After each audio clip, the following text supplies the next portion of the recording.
नई क्लास और ये हमारी प्रयोगवादी कवियों की महत्वपूर्ण काव्य पंक्तियाँ मैं यहाँ आपको कोडिंग से करवाऊंगी याद। बस मैंने याद का जिम्मा लिया है और आपको याद हो जाएगी। थोड़ा ध्यान से कोडिंग को देखिएगा। तो चलिएगा, स्टार्ट करती हूँ अब। अज्ञे वही परिचित दो आंखें ही चीर माध्यम है, सब आंखों से सब दर्दों से मेरे लिए परिचय का। अज्ञे कहते हैं कि यार मेरे को हर चीज का भान है, मैं ये नहीं हूं कि मेरे को किसी चीज का पता नहीं है। मेरी जो दो आंखें हैं ना वो सब कुछ जानती है। यह द्वीप अकेला स्नेह भरा है, गर्व भरा मदमाता, पर इसको भी पंक्ति दे दो। देखो जहां पे द्वीप आए ना, आप याद रखना कि नदी के द्वीप है ना, उसकी एक अज्ञे की चर्चित कविता है, आपको पता होना चाहिए। जैसे अज्ञे की चर्चित कविताओं में असाध्य वीणा, कलगी बाजरे की, सांप, नदी के द्वीप, हरी घास पर क्षण भर, जितना तुम्हारा सच, शब्द और सत्य, यह द्वीप अकेला। तो ये कोई भी वर्ड आए ना तो आपको अज्ञे पे जाना है, इनको ज़्यादा याद नहीं करना, बस इसकी चर्चित जो कविताएं हैं उनको याद कर लेना है। तो यहाँ द्वीप आ गया तो इस पे कोई सोचने की बात नहीं, किंतु हम हैं द्वीप, हम धारा नहीं, स्थिर समर्पण है हमारा, सदा से द्वीप है स्रोत स्वीनि के। तो यहाँ भी द्वीप आ गया। हम निहारते रूप कांच के पीछे हाँफ रही है मछली, यहाँ मछली आ गई। तो यहाँ भी आपको नहीं सोचना कि किसकी रचना है ये। अब आगे देखिए, सांप तुम सभ्य तो हुए नहीं, नगर में बसना भी तुम्हें नहीं आया, तब कैसे सीखा डसना विष पाया। यहाँ सांप आ गया, क्या आ गया? सांप। तो सांप इसकी क्या है? चर्चित कविता है। अब आगे देखिए, भोर का बावरी अहेरी पहले बिछाता है आलोक की लाल कनिया। अब बावरा अहेरी, जो बावरा अहेरी है 1954 की इसकी क्या है? काव्य संग्रह है। इसका बावरा अहेरी क्या है? 1954 का काव्य संग्रह। तो ये भी याद नहीं करना पड़ेगा आपको। मौन भी अभिव्यंजना है, जितना तुम्हारा सच है उतना ही कहो। अब मौन भी अभिव्यंजना है, ये भी इसकी क्या है? रचना है। तो यहाँ से भी आप कर जाओगे। अब आगे देखिए, जैसे जितना तुम्हारा सच है, इसकी क्या है? चर्चित कविता है ये, तो ये भी आप कर जाओगे। मौन भी अभिव्यंजना है, जितना तुम्हारा सच, ये हो गया। अगर मैं तुमको लजाती सांझ के नभ की अकेली तारिका, अब नहीं कहता ये उपमान मैले हो गए, देवता इन प्रतीकों पर कर गए कूच। तो उपमान, जो नए उपमानों का प्रयोग किया गया है वो किसने किया है? अज्ञे ने किया है, ये भी आपको पता है। मूत्र सिंचित मृतिका के व्रत में तीन टांगों पर खड़ा, नत ग्रीव धैर्य दन गदा। मृतिका एक तरह से ना, यज्ञ लोग क्यों करते हैं, कई बार तो एक तरह से ना कहते हैं कि जो अगर कोमा में चले जाते हैं यज्ञ करने से वो जीवित हो जाते हैं। तो मृतिका याद रखना, उसको भी मतलब एक तरह से सिंचित कर देते हैं। यह है अनुभव आदित्य, जो केवल मैंने जिया सब तुम्हें दिया।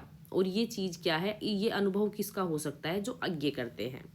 आ है मेरा श्वास है उत्पत, धमनियों में उमड़ आई है लहू की धार, प्यार है अभी सब तुम कहाँ हो नारी।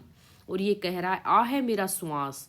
एक तरह से यज्ञ करते हो ना तो मतलब उसकी धुआं है ना वो इतनी चारों तरफ फैल जाती है, कई बार तो मतलब यूं लगता है कि यार श्वास लेने में ना हमें तकलीफ नहीं हो रही, क्योंकि यज्ञ की जो अग्नि है ना बहुत अच्छी मानी जाती है। तो यज्ञ और हवन सबको करना चाहिए, उससे श्वास का है ना उत्पत्त होता है। अहम अंतर गुहा वासी स्वर अति मैं, क्या मैं चिन्हता कोई न दूजी रहा है। और ये तो कौन जानता है? जो स्वरति होता है ना वही यज्ञ का महत्व जानता है।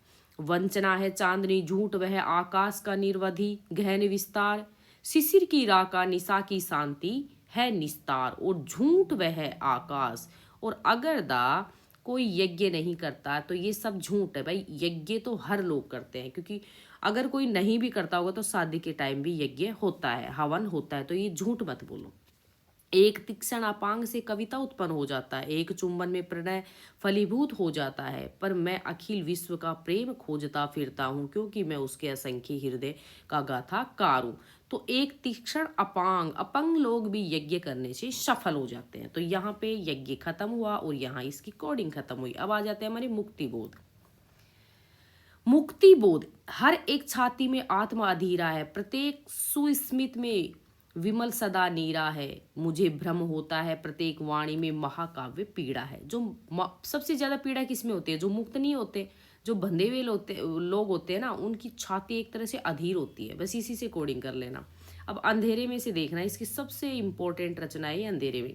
ओ मेरे आदर्शवादी मन, ओ मेरे सिद्धांतवादी मन, उदत तम भरी अनात्म बन गए, भूतों की शादी में कनात से तन गए। तो ये ओ मेरे आदर्शवादी मन, ओ मेरे आदर्शवादी मन आप मेरे को मुक्त कर दो, आप मेरे को एक तरह से मुक्त कर दो।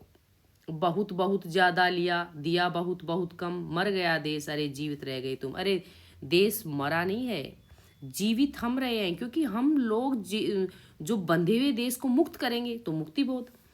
अब अभिव्यक्ति के सारे खतरे उठाने ही होंगे, तोड़ने होंगे मड और गढ़ सभी। अब है ना, हमको चाहे मठ तोड़ने पड़े चाहे गढ़ तोड़ने पड़े, लेकिन अब सारे अभिव्यक्ति के खतरे उठा के हमें लोगों को क्या करना है, मुक्त करना है। मुक्त से मुक्ति बोध।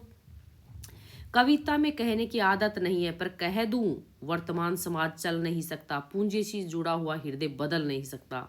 और ये कहती कि ये मेरी आदत नहीं है कि बार बार मैं जो वर्तमान चल रहा है ना उसको मैं मुक्त रूप से करके रहूंगा। खोजता हूँ पठार पहाड़ समुद्र, जहाँ मिल सके मुझे वह मेरी वह खोई हुई परम अभिव्यक्ति अनिवार्य आत्मसंभव। ये कहता चाहे पहाड़ों पठारों समुद्रों कहीं भी हो, मैं सबको खोज के ना मुक्त रूप से मुक्ति दे दूंगा और मैं सबको मुक्त कर दूंगा, वो आनंद से अपनी जिंदगी जिए। अब आता है हमारा शमशेर बहादुर सिंह। देखो, चुका भी हूं मैं नहीं, ये इसकी रचना है, तो आप इसको ज्यादा सोचने की जरूरत नहीं, इसमें कोडिंग की जरूरत नहीं।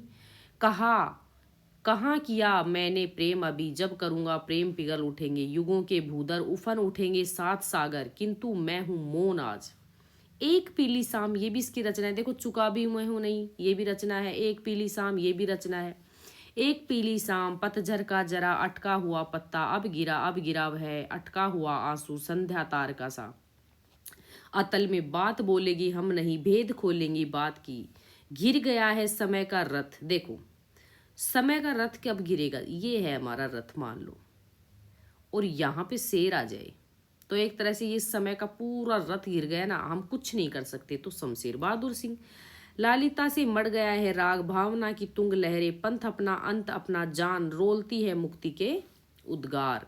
हाँ, तुम मुझसे प्रेम करो जैसे मछलियां लहरों से करती हैं, जिसमें वह फंसने नहीं आती, जैसे हवाएं मेरे सीने से करती हैं, जिसको वह गहराई से दबा नहीं पाती। तुम मुझसे प्रेम करो जैसे तुमसे किया करती हैं। अब इसमें ये कह रहा है, देखो ध्यान से देखना, कि तुम मुझसे प्रेम करो। क्या कभी शेर से प्रेम करोगे? नहीं करोगे ना। तो बहादुर लोगों से प्रेम करो, शेर से नहीं करके बहादुर लोगों से आप प्रेम करो, जैसे मछलियां लहरों से। भाई लहरें आती है ना, तो मछलियां भी तो उनका सामना करती है ना, तो क्या तुम अगर बहादुर हो तो क्या शेर का सामना नहीं कर सकते? तो इससे कोडिंग कर लेना। अब हमारे भवानी प्रसाद मिश्र, आपको पता है ये बढ़िया गीत बेचते हैं, इनकी ये रचना भी है। जी हाँ हुजूर, मैं गीत बेचता हूँ, मैं तरह तरह के गीत बेचता हूँ। टूटने का सुख बहुत प्यारे बंधनों को आज झटका लगा है, टूट जाएंगी मुझको आज खटका। झटका खटका, ये जब गीत बेचता है, आप बताओ गीत गाते हो, ठीक है, भवानी माता के गीत गाओगे, भवानी माता के गीत गाओगे आपको प्रसाद मिलेगा, और वो किसका मिलेगा? मिस्री का। जब गीत गाओगे तो कभी ये नहीं होती, कभी लय ऊपर कभी लय नीचे, कभी ऊपर, तो झटका और खटका लगता है। सतपुड़ा के घने जंगल नींद में डूबे हुए से ऊँघते। अब आप सतपुड़ा के जंगल, इसकी रचना ये आपको पता ही है। फूल लाया हूँ कमल के, क्या करूँ इनका, पसारे आप आंचल छोड़ दूं, हो जाए जी अलगा। अब पता है ये फूल कहाँ लाओगे? भवानी प्रसाद मिश्र के, यानी भवानी माता के, क्योंकि वहां पे सब गीत गा रहे हैं, कभी झटका हो रहा है कभी खटका हो रहा है, और सतपुड़ा के जंगल में गा रहे हैं। अब हमारे धर्मवीर भारती। सृजन की थकान भूल जा देवता, अभी तो पड़ी है धरा अधबनी, इन फिरोजी होठों पर बर्बाद मेरी जिंदगी। ये कहता है कि धर्म करते करते ना भारत में सब देवता सब कुछ भूल जाते हैं, और फिर है ना इनकी जो जिंदगी अगर बर्बाद होती है ना, तो देवताओं की अगर धर्म कर्म करने लग जाते हैं तो इनकी जिंदगी भूल जाते, मतलब बच जाती है, और इनकी जिंदगी बर्बाद होने से एकदम, इनकी जो फिरोजी होठ है ना वो भी बर्बाद होने से बच जाते हैं। अगर मैंने किसी के होठ के पाटल कभी चूमे, अगर मैंने किसी के नैन के बादल कभी चूमे, महज इससे किसी का प्यार मुझ पर पाप कैसे हो, महज इससे किसी का स्वर्ग मुझ पर साप कैसे हो। चूमे चूमे, ये याद रखना कि धर्मवीर भारती, भारत के लोग धर्म में ना हर चीज को चूम जाते, देवताओं के नाक तक रगड़ देते हैं। अब है रघुवीर सहाय। देखो ये है सहाय व्यक्ति। राष्ट्रगीत में भला कौन वह भारत भाग्य विदाता है, फटा सुथना पहने जिसका गुण हर चरना गाता है। ये कहता है कि मैं सहाय नहीं हूं, मैं भारत भाग्य का विधाता हूं, क्योंकि मैं राष्ट्रगीत गाता हूं। मैं अपनी एक मूर्ति बनाता हूँ, एक डहाता हूँ, और आप कहते हैं कि कविता की है। मूर्ति किसकी करता है ये? भारत की। लेकिन ये अपने आप को ऐसा ही नहीं समझता, ये राष्ट्रगीत गा के कहता है कि मैं मूर्ति बना भी दूंगा और मैं डहा भी दूंगा। कितना अच्छा था छायावादी, एक दुख लेकर वह गान देता था कुशल, कितना कुशल था प्रगतिवादी, हर दुख का कारण पहचान लेता था। अब ये यहाँ जैसे कोडिंग बन रही तो सहाय कह रहा है कि मैंने क्या किया, राष्ट्रगीत गाया, मूर्ति बनाई, तो मैं ना हर इंसान का दुख पहचान लेता हूँ कि इसकी मूर्ति तो मेरे को रखनी चाहिए और इसकी मेरे को डहा देनी चाहिए। अब आते हैं हमारे सर्वेश्वर दयाल सक्सेना। देखो, सर्वे सर्वे यानी सबसे ऊपर, तो सबसे ऊपर क्या कर रहे हैं ये? लीक पर वे चले जिनके चरण दुर्बल और हारे हैं, हमें तो हमारी यात्रा से बने ऐसे अनिर्मित पंथ प्यारे। प्यारे कौन है? ये कहते हैं सर्वे, सबसे ऊंचे लोग हमें प्यारे, दुर्बल और हारे हुए हमें प्यारे नहीं है। किसको? सर्वेश्वर दयाल सक्सेना को।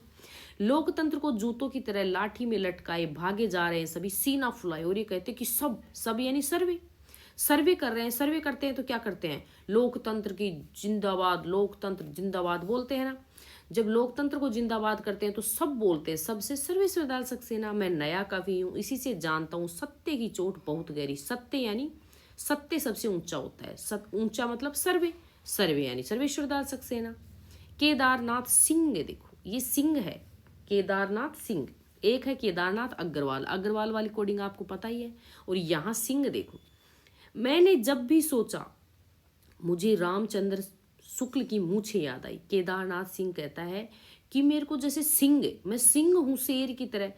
किसी को सिंह का चेहरा याद आता है, मतलब दहाड़ याद आती है, लेकिन मेरे को तो उसका चेहरा याद नहीं आता, मेरे को तो रामचंद्र शुक्ल की मूछें याद आती है। और मैं सपने में सोचता हूँ कि मैं रामचंद्र की क्या करता हूँ मूछों के साथ, मैं पूरी ताकत के साथ शब्दों को फेंकना चाहता हूँ, मैं उसकी मूछ को फेंकना चाहता हूँ। अब आ जाता है आगे, बस इसमें इतनी है, क्योंकि ये एक तरह से जब ये सोचता है कि रामचंद्र की उसके मूछें याद आती हैं और वो उनको उखाड़ फेंकना चाहता है। धन्यवाद।